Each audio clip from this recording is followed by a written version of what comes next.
You are currently walking through a minefield, and the enemy is counting on the fact that you do not believe the mines are real, because he knows that if he can keep you distracted, he does not just win a skirmish, he wins your soul. The Christian life is not a vacation, it is a constant warfare that will not cease until Jesus returns. We often delude ourselves into thinking that once we are saved, we enter a time of peace, but the reality is the church militant is not yet the church triumphant.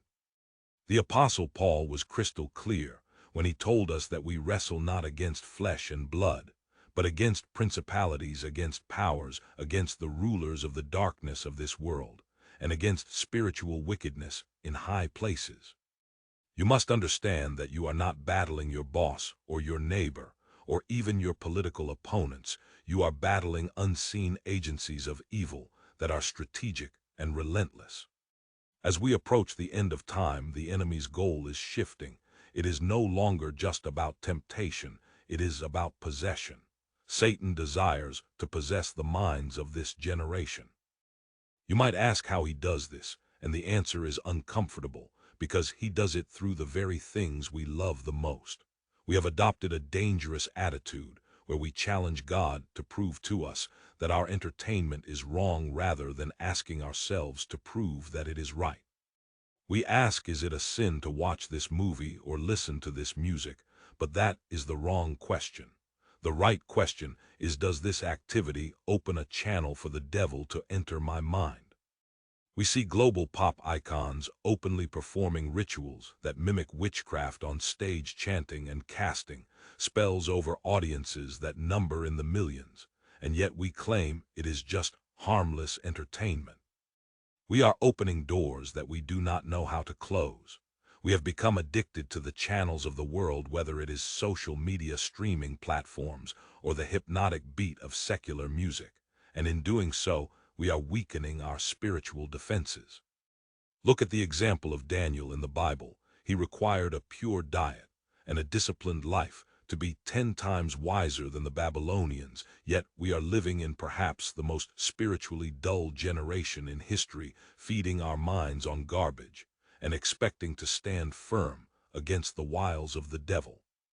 If you are not guarding your mind, you are dismantling your armor.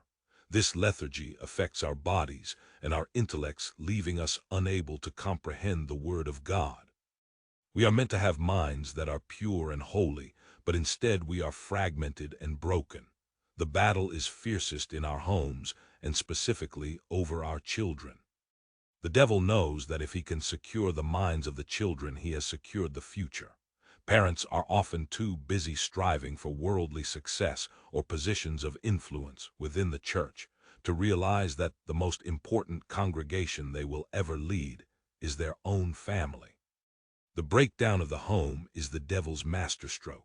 We have parents who are exhausted working multiple jobs or chasing career goals, while the garden of their child's heart is left unguarded. If a parent does not plant the seeds of the fear of God and correct habits, the devil will gladly plant his own seeds. We wonder why our children are leaving the faith, or why they are filled with uncontrollable rage and rebellion, but we fail to see the spiritual cause. Let me share a reality that many of us are afraid to confront. There are times when a child's behavior is not just a temper tantrum, but a spiritual harassment. There was a case where Bible workers were studying with a family, and while the parents were learning the Word, the children were in another room where the older child was violently attacking the younger one. The worker realized this was not normal aggression and remembered the counsel that when a child is out of control, sometimes the answer is not just discipline but spiritual authority. She held that child close and prayed, rebuking the dark spirit that was troubling her, and immediately the child calmed down and thanked her. We must realize that demons are at play in the chaos of our lives.